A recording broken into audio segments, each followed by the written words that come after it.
Francia se hallaba regida por una monarquía absoluta que gobernó con un poder ilimitado. El rey, que se creía designado por Dios para gobernar, procedía en forma arbitraria, pues no daba cuenta de sus actos a nadie, gastaba como y cuando quería las rentas del Estado, nombraba a los funcionarios, declaraba la guerra y firmaba la paz, dictaba leyes y creaba impuestos. Hasta podía disponer de los bienes de sus súbditos cuando así lo estimaba convenientemente. La organización social de Francia estaba basada en la desigualdad y los privilegios. Se distinguía en tres clases sociales: clero, nobleza y estado llano, siendo las dos primeras privilegiadas. Desde el punto de vista económico, la situación de Francia presentaba las siguientes características: monopolio de las riquezas, sobre todo de la tierra, en beneficio solamente del clero y nobleza. Pago de impuestos, como de otros gravamentes fiscales, exclusivamente por el tercer estado o estado llano. Decadencia del comercio e industria, debido a la falta de medios de producción como la existencia de trabas aduaneras internas que dificultaba el intercambio comercial. Distinguimos las siguientes etapas en el desarrollo de la evolución francesa. Etapa monárquica, de 1789 a 1792.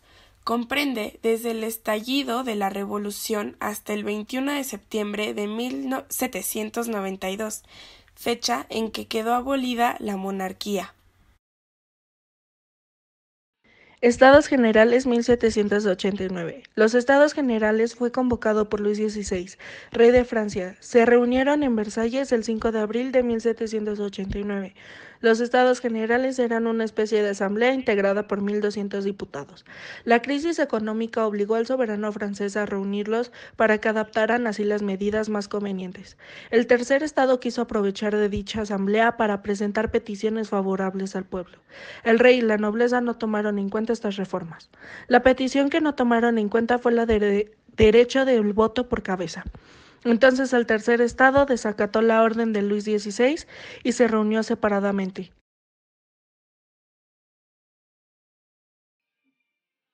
Asamblea Nacional 1789. La Asamblea Nacional se creó el 17 de junio de 1789, es la que marcó el estallido de la Revolución.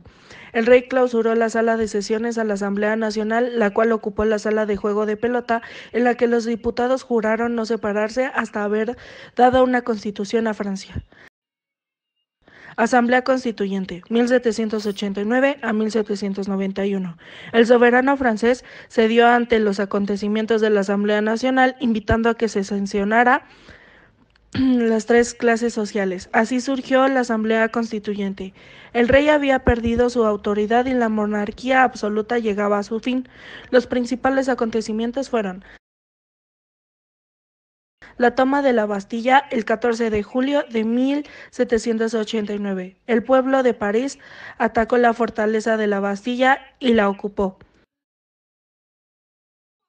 La Declaración de los Derechos del Hombre y del Ciudadano fue promulgada por la Asamblea el 26 de agosto de 1789. La Declaración de los Derechos del Hombre y del Ciudadano consta de 17 artículos. Se refieren principalmente a que todos los hombres son iguales, que la soberanía reside en la nación y que los derechos naturales no deben ser violados, como tampoco la libertad de pensamiento y creencia.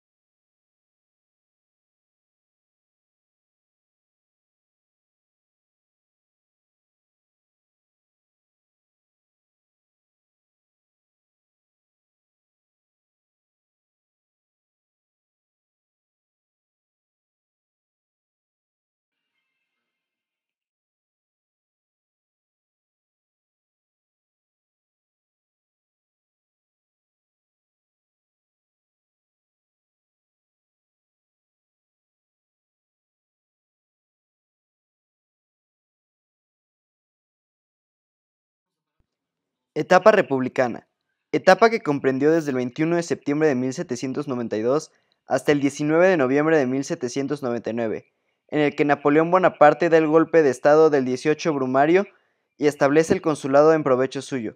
El gobierno del consulado con un Napoleón como dueño absoluto de Francia fue una etapa de transición de la República al Imperio y se prolongó hasta 1804. Disuelta la Asamblea Legislativa, se formó la Convención Nacional. Surge la época del terror, en la que se formó un gobierno revolucionario que bajo la dirección de Robespierre implantó la época del terror y envió al patíbulo a millones de detenidos y sospechosos. Reinó la violencia y la crueldad, pues hasta los propios caudillos como Marat, Danton o el sabio Lavoisier y finalmente el propio Robespierre fueron ejecutados por sus enemigos de la Convención. El directorio fue de 1795 a 1799. La Convención Nacional promulgó la Constitución del año tercero, que establecía el directorio, gobierno republicano moderado que tuvo la siguiente organización. El Poder Ejecutivo, a cargo del directorio, integrado por 5 miembros o directores. El Poder Legislativo, formado por 2 consejos, el de los 500 y el de los ancianos. El directorio tuvo que hacer frente a los ejércitos extranjeros. Es entonces cuando comienza a destacarse la figura de Napoleón. El 19 de noviembre de 1788, el Gran Corso se apodera del gobierno y establece el consulado, gobierno de transición al imperio. El consulado fue de 1799 a 1804. Por el golpe de estado del 18 de Brumario, Napoleón abolió el directorio y estableció el consulado, de apariencia republicana pero de tendencia monárquica propiamente. El consulado constaba de 2 poderes, el poder ejecutivo formado por 3 cónsules, siendo la figura principal el primer cónsul, dueño del gobierno, el poder legislativo, que constaba de un consejo de estado, del tribunado y un cuerpo legislativo.